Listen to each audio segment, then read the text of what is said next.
प्यारे बच्चों, 8वीं कक्षा के गणित के 5वें चैप्टर आंकड़ों का प्रबंधन के तीसरे लेक्चर में आपका स्वागत है।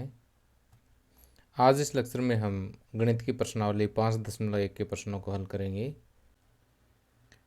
अब प्रश्नावली 5.1 के प्रश्नों को हल करने से पहले कुछ इम्पोर्टेंट बातें जो हम पिछले लेक्चर्स में पढ़ चुके हैं उनको फिर से एक बार रिपीट कर देता हूँ। कि हमने सबसे पहले तो ये पढ़ा कि आंकड़ों के आलेख निरूपण करने के लिए, आंकड़ों को आलेख के रूप में दर्शाने के लिए जो है हम दो तरह के मुख्य रूप से आलेख यूज करते हैं। सबसे पहला तो है दंड आलेख। कौन सा? दंड आलेख। और दूसरा है आयत चित्र। दूसरा है आयत चित्र। पहले तो इन दोनों चित्रों में डिफरेंस देखिए क्या है। दंड आलेख में भी आपको इस तरह से जो है कुछ खड़े दंड दिखाई दे रहे हैं और यहाँ पर भी ऐसे ही आपको कुछ वर्गाकार आकृति, कुछ खड़े दंड जो है आपको दिखाई दे रहे हैं। लेकिन दोनों में फ़र्क क्या है? यहाँ पर देखिए बीच में गैप है, ठीक है ना, और यहाँ पर गैप नहीं है। ठीक, तो जहाँ पर ये बीच में अलग अलग हम इस तरह से दंड लगाते हैं ना, ये तो है दंडालेख। तो पहले तो आपको चित्र की शक्ल देख के पहचान में आना चाहिए कि कौन सा आयत चित्र है और कौन सा दंडालेख है। तो मेरे हिसाब से आप समझ गए होंगे कि जहाँ पर बीच में गैप आपको दिखाई दे वो दंडालेख है, और जहाँ पर इस तरह से बीच में गैप ना हो, सीधी आयत सी दिखाई दे रही हो, वो क्या है? आयत चित्र है। अब हम ये समझते हैं कि किस तरह के आंकड़ों के लिए हम दंडालेख ड्रा करते हैं और किस तरह के आंकड़ों के लिए हम आयत चित्र ड्रा करते हैं।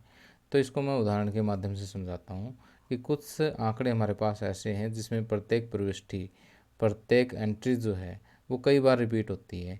जैसे यहाँ पर ये जो ऊपर मैंने यहाँ पर अंडरलाइन किया, ये वाले जो आंकड़े हैं, ये एक क्लास में हमने पूछा कि विभिन्न स्टूडेंट से कि आपको कौन कौन से सब्जेक्ट पसंद है, कौन कौन से विषय आपको पसंद है। तो सबसे पहले स्टूडेंट ने जैसे बताया कि मुझे कला पसंद है, दूसरे ने गणित बताया, तीसरे ने अपनी पसंद विज्ञान और चौथे ने अंग्रेजी बताया है। अब उसके बाद देखिए कि उससे अगला स्टूडेंट जो है वो गणित बता रहा है, उससे अगला स्टूडेंट कला बता रहा है। तो यहाँ पर कला, गणित, विज्ञान, अंग्रेजी, ये जो प्रविष्टियाँ हैं ये कई बार जो है आती है इन आंकड़ों में। तो इस तरह से प्रत्येक प्रविष्टि जब कई बार आती है, ऐसे आंकड़ों को ड्रा करने के लिए आप क्या करोगे? दंडालेख बनाओगे। हालांकि ये दंडालेख इन आंकड़ों के लिए नहीं है, जस्ट मैंने आपको समझाने के लिए बताया है कि दंडालेख इस तरह के होते हैं और इस तरह के आंकड़ों के लिए हम क्या करते हैं? दंडालेख ही बनाते हैं। जैसे यहाँ पर हम क्या करते हैं? कला लिख देंगे, कला कितनी बार आया है वो इस साइड हम प्रॉपर एक स्केल ले करके हम ड्रा कर लेते हैं, जो मैं पिछले लेक्चर में आपको बता चुका हूँ। ठीक है, और जिन विद्यार्थियों को पहले समझ नहीं आया है, हम इस लेक्चर में भी कुछ दंडालेख और आयत चित्र ड्रा करेंगे, वहाँ से आप सीख जाओगे। अब बात करते हैं हम आयत चित्र हम कब ड्रा करते हैं। तो देखिए कई बार हम कुछ बड़े आंकड़ों के साथ डील करते हैं। तो बड़े आंकड़ों का मतलब कि जैसे यहाँ पर हमने 60 विद्यार्थियों के डाटा ले लिए। यहाँ पर देखिए विद्यार्थियों की संख्या भी कम थी, और दूसरी बात ये है कि ये 50 अंकों का इनका टेस्ट था 60 विद्यार्थियों का। उनमें से कितने कितने अंक प्राप्त किए वो सभी की लिस्ट हमने बना दी है कि पहले विद्यार्थी ने 21, दूसरे ने 10, तीसरे ने 30। ठीक, तो यहाँ पर देखिए कि प्रत्येक प्रविष्टि जो है वो कई बार रिपीट नहीं होती है। यहाँ 21 देखिए कि आपको मुश्किल से कोई एक बार मिलेगा या हो सकता है 2 बार मिल जाए। तो प्रत्येक प्रविष्टि बार बार नहीं मिल रही है यहाँ पर। तो इस तरह की अगर हम बारंबारता सारणी भी बनाएंगे, बारंबारता बंटन सारणी भी बनाएंगे, तो बहुत बड़ी सारणी बन जाएगी। और उसका दंड आलेख भी अगर आप बनाना शुरू करोगे ना, तो यहाँ से शुरू करोगे, आगे पेज ही ख़त्म हो जाएगा आपका। ठीक है, इतना बड़ा दंड आलेख बनेगा, ऊंचाई उसकी बनेगी नहीं ज़्यादा। ठीक है, क्योंकि प्रविष्टि तो बार बार रिपीट हो नहीं रही है। तो यहाँ पर एक ऐसा चित्र जो है वो बनेगा जो कोई काम का नहीं है, हमें कोई ज़्यादा इन्फॉर्मेशन नहीं दे पाएगा।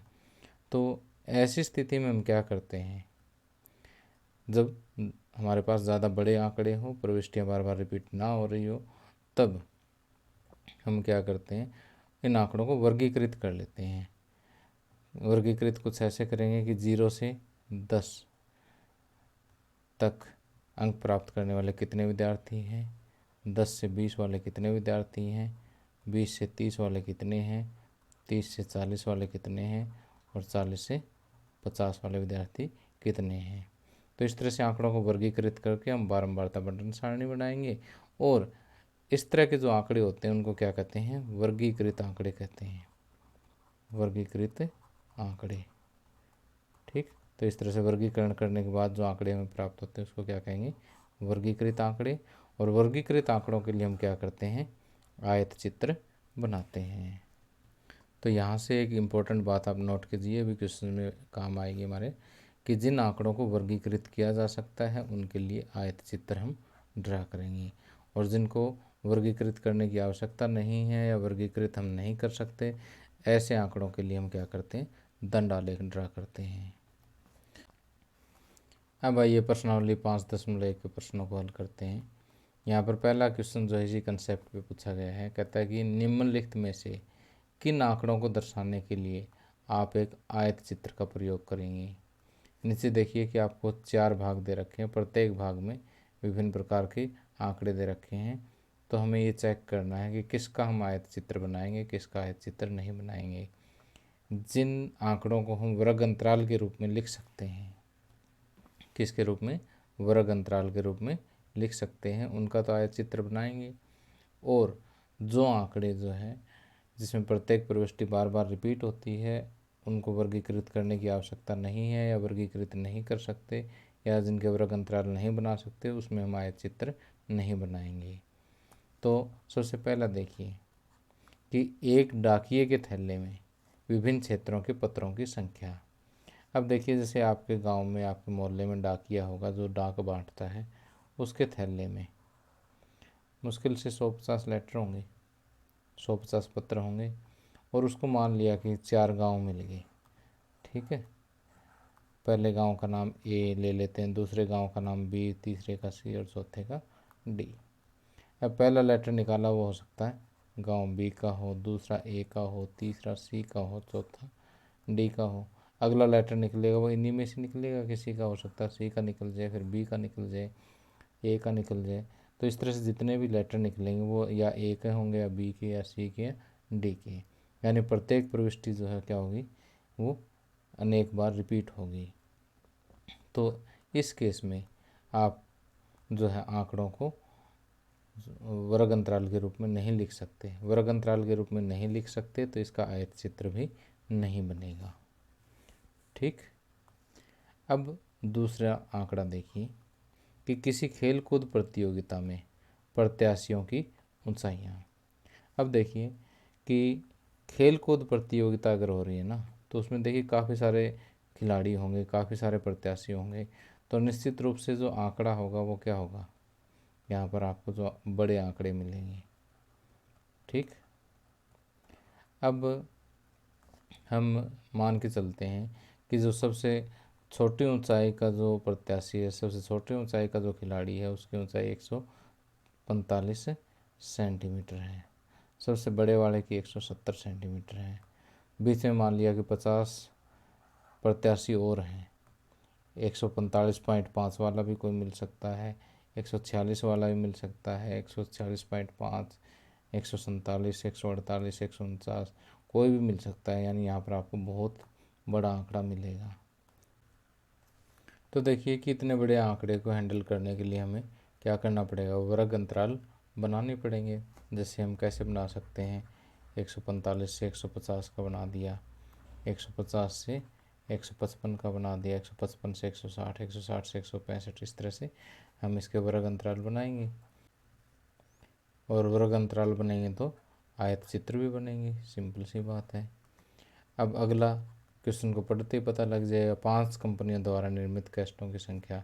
अब 5 कंपनी है भाई, पहली कंपनी का नाम C1 दे देता हूँ, दूसरी का C2, तीसरी का C3, चौथी का C4 और 5वीं कंपनी का C5।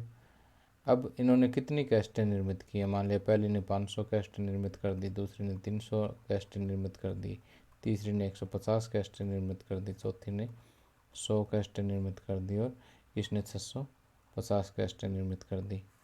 तो इन आंकड़ों की शक्ल देख के पता लग रहा है कि इनको वर्गीकृत नहीं किया जा सकता।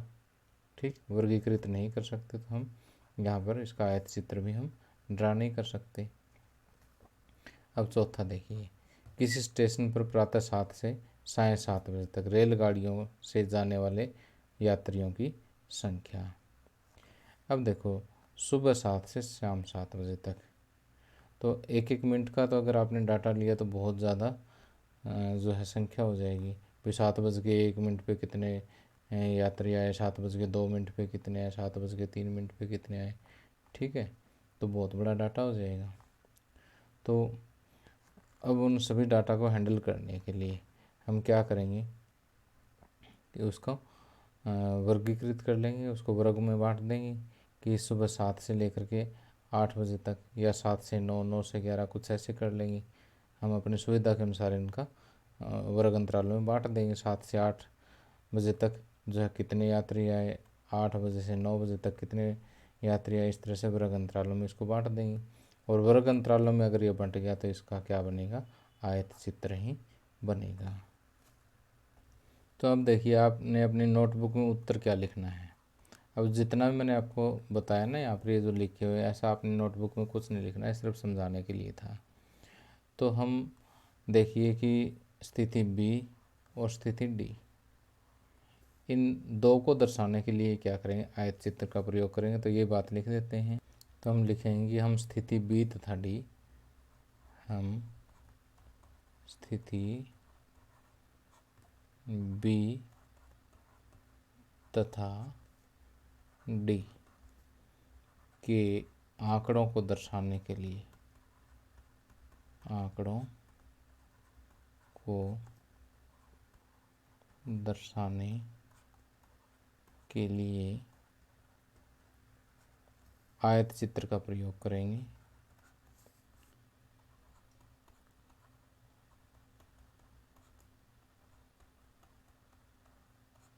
क्योंकि क्यों करेंगे भाई, क्योंकि इन स्थितियों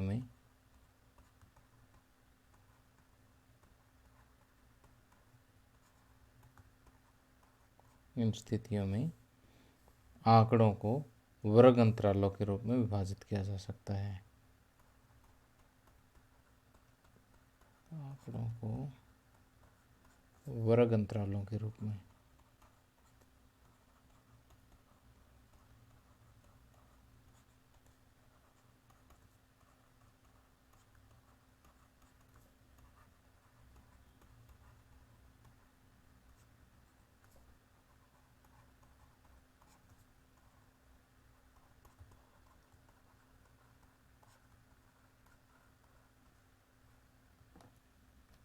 तो आप वीडियो को पॉज करके इसे नोट कर सकते हैं।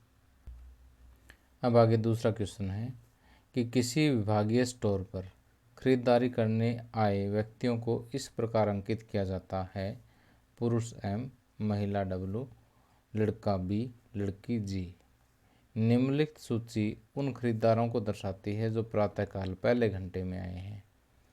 तो देखिए, सबसे पहला जो वहाँ पर खरीदार आया है वो एक महिला है, इसलिए उसको डब्लू से दर्शा दिया। दूसरी भी महिला, तीसरी भी महिला, आगे एक लड़की आई, फिर एक लड़का आया। इस तरह से जितने भी एक घंटे में जो आए दुकान पर सामान खरीदने, उनको हमने इस तरह से दर्शा रखा है।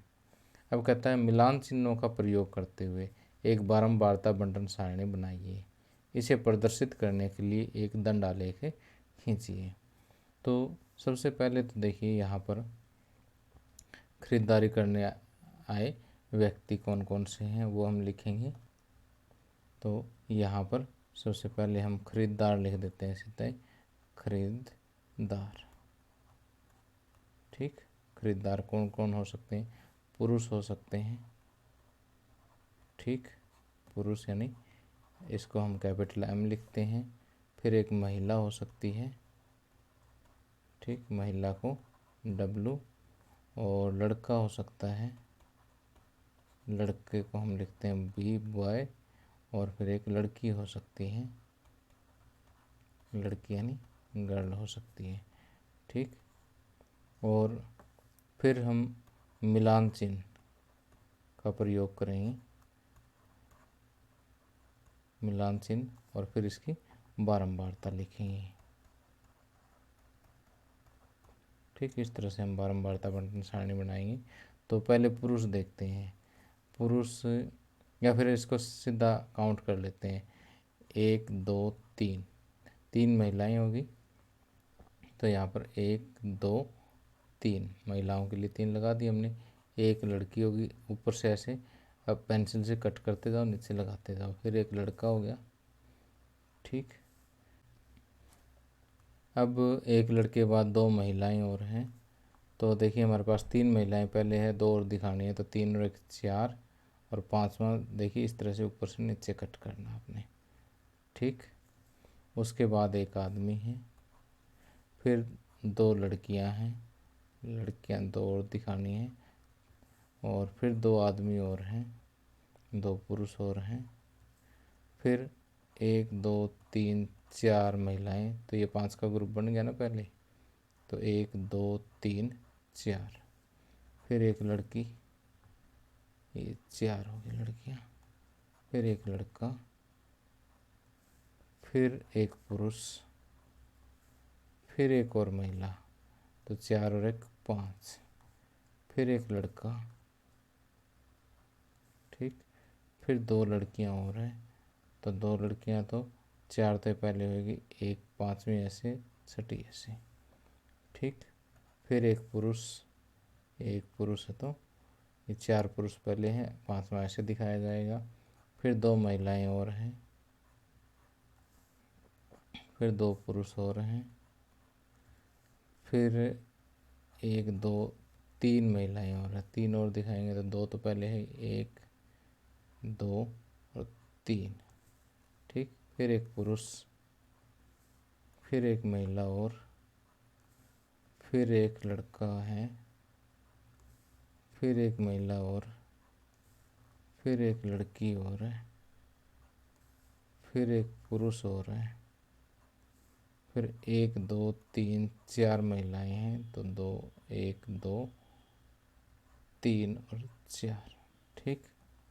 फिर एक लड़की और, फिर एक वुमेन और, फिर 2 पुरुष और फिर 2 महिलाएं और फिर एक पुरुष, फिर एक महिला, फिर एक लड़की, फिर एक महिला और फिर एक पुरुष, फिर एक लड़की, फिर एक महिला, उसके बाद 2 पुरुष, 3, ये लो जी, ठीक। फिर एक लड़का, फिर 2 लड़कियां, फिर एक महिला और बस हो गए पूरे। तो अब देखो 5 10 15, पुरुष कितने हैं 15, महिलाएं 5 10 15 20 25 और 3 28, लड़के कितने हैं 5, और लड़कियां 5 5 10 और 2 12, ठीक। तो इनको टोटल जोड़ोगे तो कितने हैं 60 हैं ये। अब देखिए कि इस तरह से हम बारंबारता बंटन सारणी बना सकते हैं, और क्वेश्चन में हमें एक बारंबारता बंटन सारणी बनाने के लिए ही कहा गया है। लेकिन इससे आगे भी देखिए कहता है कि इसे प्रदर्शित करने के लिए एक दंड आलेख खींचिए। तो देखिए दंड आलेख खींचने के लिए हम क्या करेंगे कि आपको जो है एक ग्राफ पेपर लेना है और उस पर इस तरह से 2 लाइनें ड्रा करनी है, ठीक है। तो ये जो इस साइड लाइन लगेगी ना, इसको हम एक्स एक्स बोलते हैं, और इस साइड जो ऊपर की तरफ लाइन लगाते हैं उसको वाई एक्स बोलते हैं। तो यहाँ पर आपके पास 2 चीज़ें हैं, एक तो ख़रीदार किस टाइप के हैं, एक्स एक्स पे तो वो दिखा देंगे, और ख़रीदारों की संख्या जो है हम वाई एक्स पे दिखा देंगे, ठीक है। तो यहाँ पर हम क्या दिखाएंगे, खरीदार, और इधर दिखा देंगे खरीदारों की संख्या। यहाँ पर पूरा लिखना आपने, खरीदारों की संख्या, ठीक है। मैं समय बचाने के लिए कम लिख रहा हूँ। तो यहाँ खरीदारों की संख्या मैक्सिमम कितनी अपने पास 28 है ना। तो हमें यहाँ पर खाने जो है कुछ इस तरह से चूज़ करने हैं, ये कि जो बॉक्सेस है वो कुछ इस तरह से चूज़ करने हैं कि हमारा ग्राफ पेपर पर सही सही आ जाए, ठीक। तो मेरे पास ग्राफ पेपर के लिए यहाँ से यहाँ तक जगह है चित्र बनाने के लिए, तो मैं कोशिश करूँगा कि यहाँ 28 से कुछ ज़्यादा ही आ जाए। तो मैं इसको ले लेता हूँ 4, 8 और 4 तिये 12, 4 चौके 16, 4 पंजे 20, 4 छक्के 24, 4 सत्ते 28, यानी मैक्सिमम 28 तक तो हो गया। चलो एक और लगा लेते हैं, 4 अट्ठे 32। ठीक, और फिर हम इधर भी बराबर बराबर हिस्से बना लेते हैं। ठीक है, दो दो खाने लेकर के मैं हिस्से बना रहा हूँ यहाँ पर। ठीक, आपने भी ऐसे अपना जैसा ग्राफ पेपर है उसके ऊपर आपने काम करना है। अब इस साइड हमें ख़रीदार की प्रकार दिखाने, किस टाइप के ख़रीदार हैं। तो पहले हमारे पास क्या है, पुरुष हैं, तो यहाँ पुरुष के लिए M लिख देता हूँ। उसके बाद महिलाएं हैं, W लिख देता हूँ। फिर लड़के हैं, B लिख देता हूँ। और लास्ट में आपको पता है क्या है, लड़कियां हैं, इसलिए मैं G लिख देता हूँ। अब यहाँ पर देखिए पुरुषों की संख्या कितनी है, 15 है। ठीक, तो अब हमें क्या बनाना है, यहाँ पर दंड आलेख बनाना है। तो एक दंड हम कुछ इस तरह का बनाएंगे कि जो कहाँ तक जाए, 15 तक जाए। तो छोटा खाना देखिए 2 का है, 2, 4, 6, 8 कुछ ऐसे हैं। तो चलो दंड बनाने के लिए मैं एक आयत वाला टूल ले लेता हूँ। ठीक है, और 15 तक बढ़ाना है, यहाँ से शुरू करके मुझे कहाँ तक बढ़ाना है इसको, 15 तक। 8, 10, 12, 14 और 14 और 16 के बीच में कहीं 15 है, तो मैं इसको यहाँ पर ला करके छोड़ देता हूँ।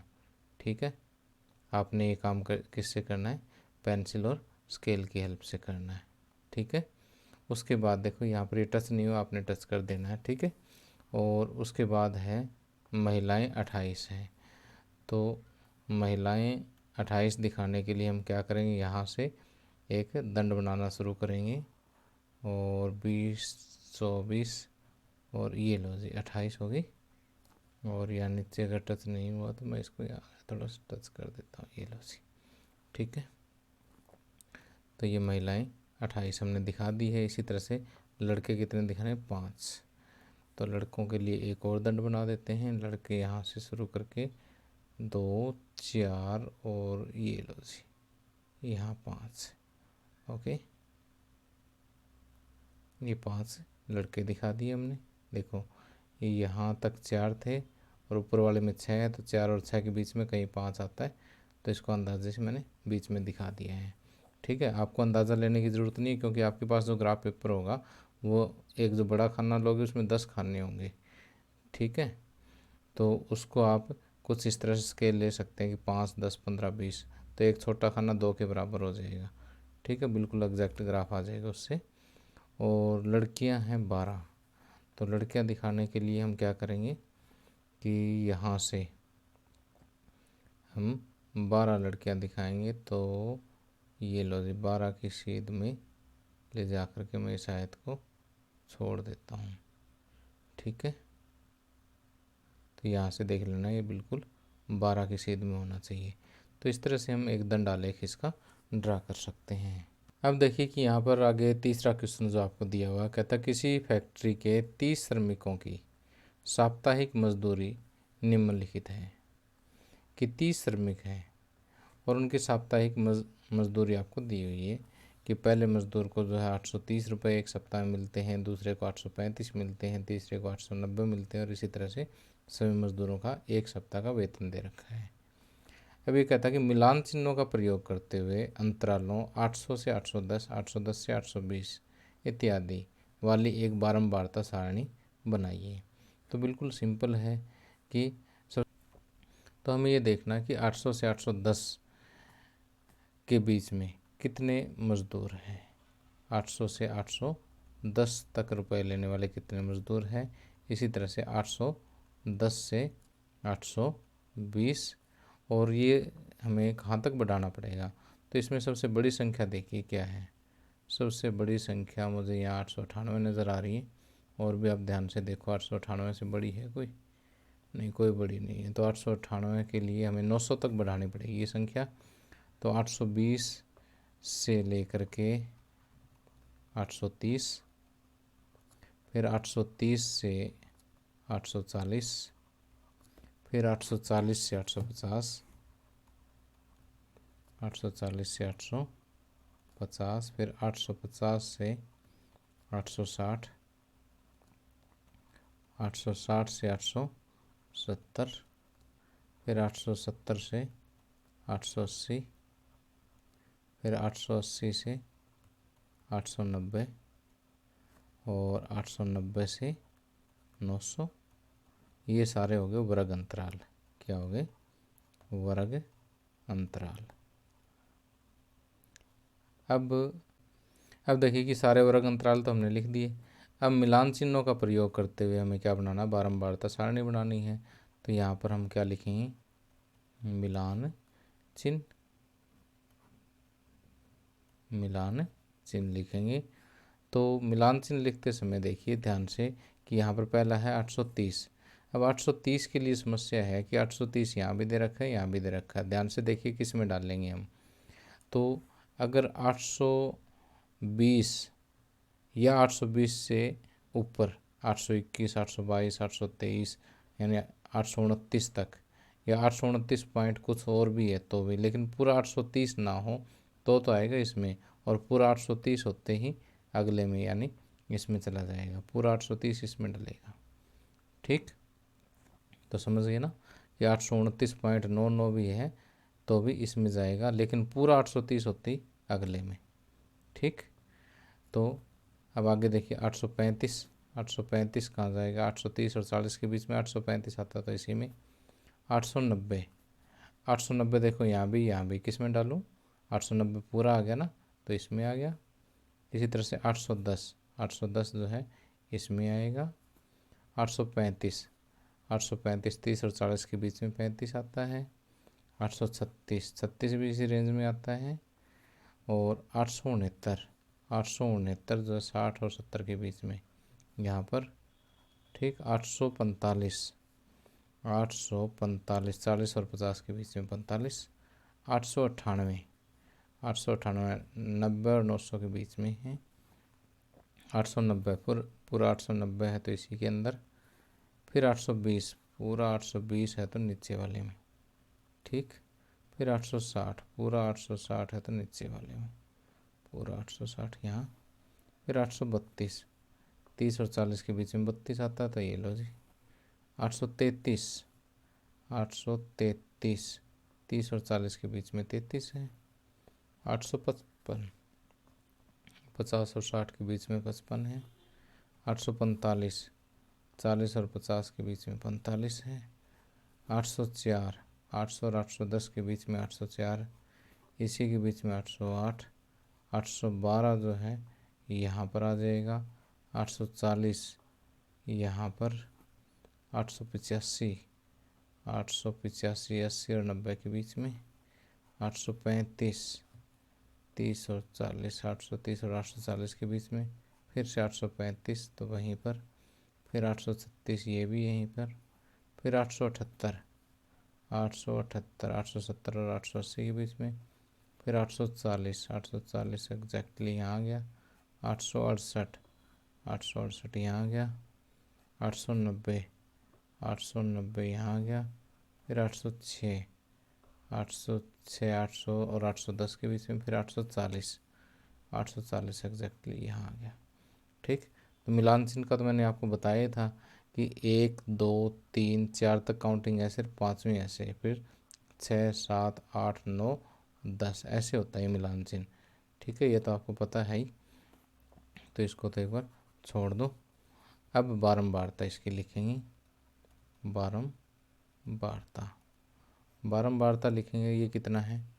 3, ये 2 1 5 और 4 9, ये एग्जैक्ट 5 1 3 फिर 1 फिर 1 और फिर 4। तो इस तरह से हम बारंबारता बटन सारणी इस सम के लिए बना सकते हैं। अब आगे प्रश्न नंबर 4 देखिए। प्रश्न नंबर 4 में आपको दिया है कि प्रश्न 3 में दिए गए आंकड़ों से प्राप्त सारणी के लिए एक आयत चित्र बनाइए।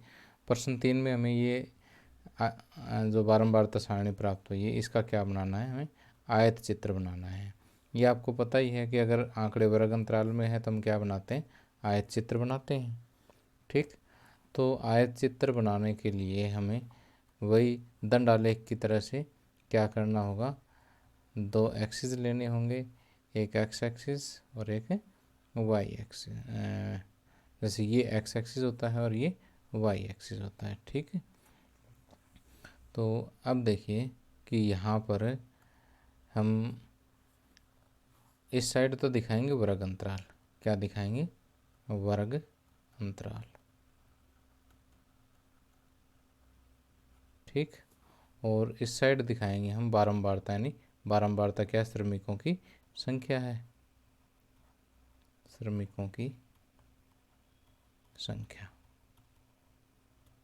ठीक, अब यहाँ पर बारंबार ये हमारा शुरू हो जाता है 800 से, 800, 810, 820, 830, 840, 850, 860, 870, 880, 890 और ये 900। चलो पूरा पूरा ही आ गया, कम रह जाए तो इसको और आगे बढ़ा लो, कोई चक्कर नहीं है।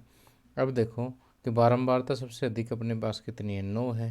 तो यहाँ पर पहले खाने काउंट करो, हमारे बॉक्सेस काउंट करो, 9 है क्या, 1 2 3 4 5 6 7 8 9। चलो पूरा पूरा काम चल गया हमारा। तो यहाँ पर 1 2 3 4 5 6 7 8 और 9। वैसे एक का तो ज़्यादा ही होना चाहिए बॉक्सेस, एक या दो फालतू बढ़ा लेना होता है। ठीक है, अब 800 से 810 वाले कितने हैं, 3 श्रमिक हैं। तो 800 से 810 तक हमें 3 श्रमिक दिखाने हैं। तो यहाँ पर एक आयत हम बनाएंगे कि 800 से 810 कितने, 3 श्रमिक दिखा देंगे। ठीक, ये आपने अपने पेंसिल स्केल की हेल्प से ग्राफ पेपर पे ही ड्रा करना है। फिर 810 से 820 दो श्रमिक है। फिर एक हम आयत लेते हैं और 810 से 820 में 2। तो 810 से शुरू करके और 1 और 2 की सीध तक, देखो 2 हो गए ना पूरे। अब फिर 820 से 830 1 है। फिर एक आयत और लो, 820 से 830 1 है। ठीक, कर दिया ड्रा। फिर 830 से 840 9 है। 830 से 840 कितने, 9। 830 से 840, लो जी 9 है तो पूरा 9 तक चढ़ा दो इसको। ठीक, उसके बाद जो है अगला 840 से 850, 840 से 850, चलो इसी को उठा के ले जाता हूँ मैं। 840 से 850 है, कितने हैं, 5 है। एक मिनट, 5 है तो इसको आप पकड़ के 5 तक कर देते हैं, कोई चक्कर नहीं है। ये लो जी 5 तक ले आके छोड़ दिया ना, ये सीध देख लेना यहाँ से। ठीक है, और फिर है 850 से 860 तक एक है। 850 से 860 तक एक ही है। चलो ये लो, एक बना दिया। एक के लिए क्यों नाराज़ किया इसको। और 860 से 870 3 हो गए। 860 से 870, 860 से 870 कितने भाई, 3। चल छोटू 3 तक बढ़ जा, 1 2 3। ठीक है, अब 870 से 880, 870 से 880 1। चलो 870 से 870 से 880 1 है। चलो यहाँ पर हम 1 बना देते हैं, ये लो कोई चक्कर नहीं है।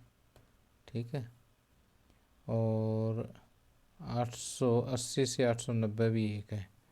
880 से 890 भी 1 ही है, लो जी। ठीक, और 890 से 900 तक 4 है।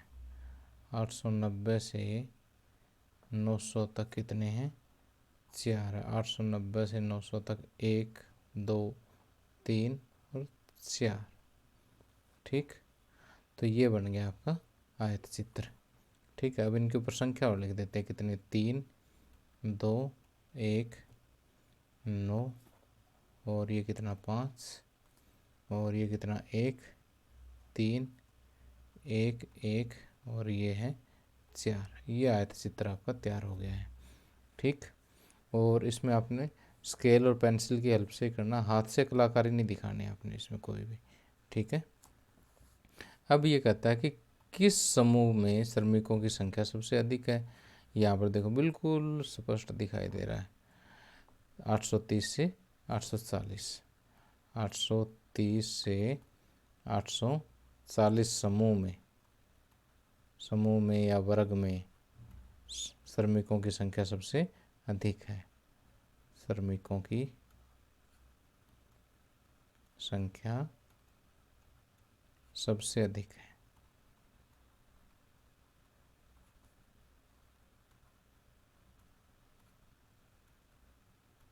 ठीक है, अब जो है आगे दूसरा क्वेश्चन पढ़ लेते हैं।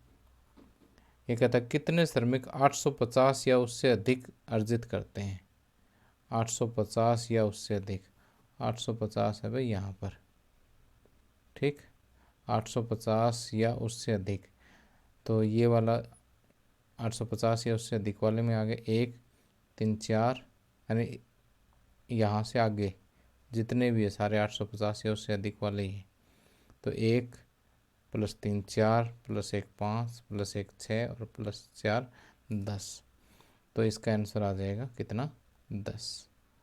ठीक, तो ये मैंने थोड़ा सा मिक्स ना हो जाए इसलिए अलग कलर ले लिया है। ठीक है, बाकी रेड से दिखाने का कोई मेरा और मकसद नहीं है। तो 10 श्रमिक 850 रुपये या उससे अधिक अर्जित करते हैं। इसको पूरा लिखना आपने कि 10 श्रमिक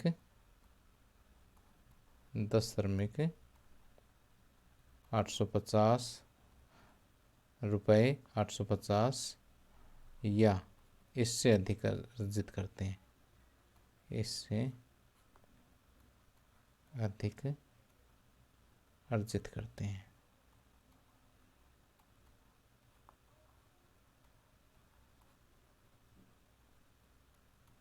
ठीक, अब उससे आगे देखिए, कहता कितने श्रमिक 850 से कम अर्जित करते हैं।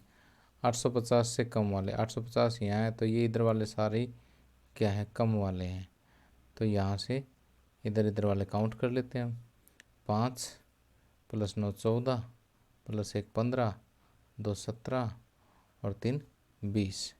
20 श्रमिक कितने की जगह, 20 श्रमिक 850 से कम अर्जित करते हैं। ये सारा का सारा ऊपर वाले कॉपी करके यहाँ लिख देना। ठीक है, इस तरह से हम ये हमारा क्वेश्चन नंबर 4 कंप्लीट कर सकते हैं।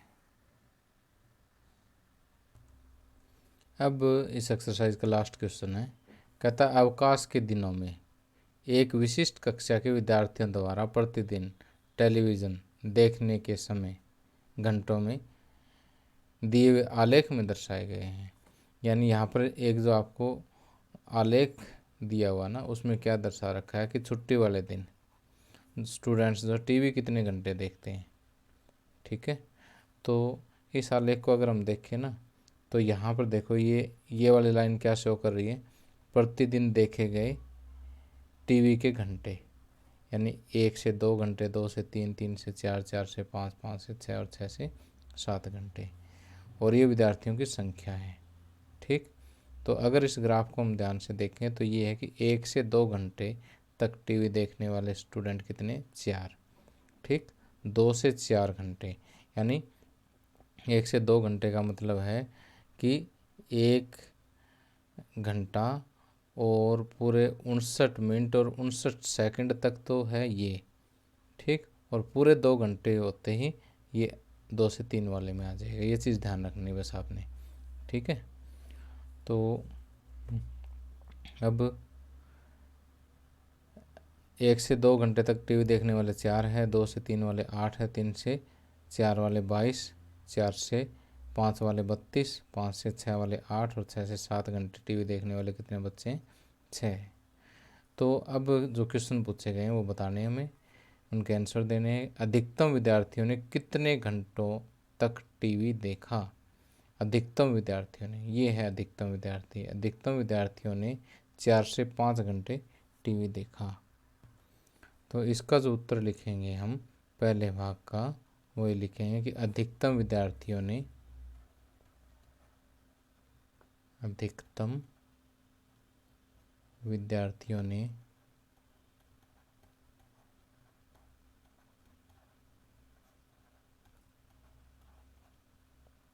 4 कितने की जगह लिखना आपने, 4 से 5 घंटे, 4 से 5 घंटे टीवी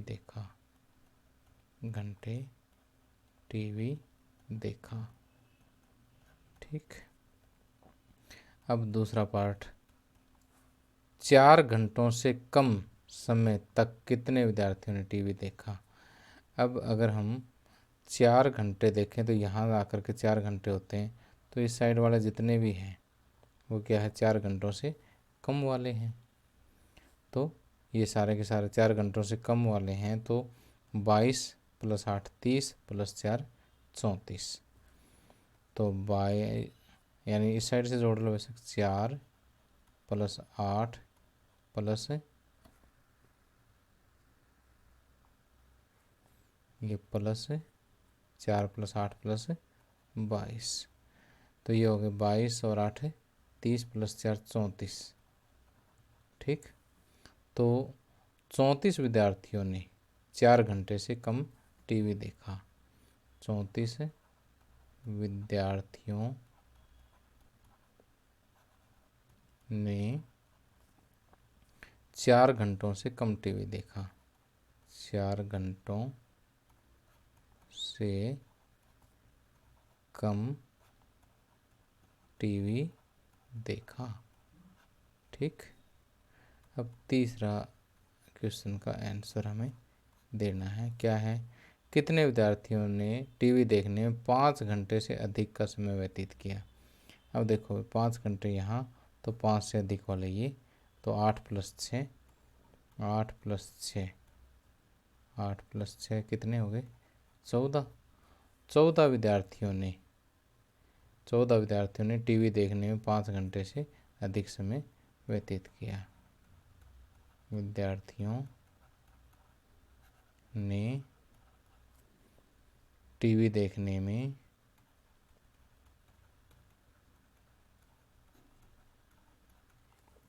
5 घंटे से अधिक का समय व्यतीत किया, 5 घंटे से अधिक समय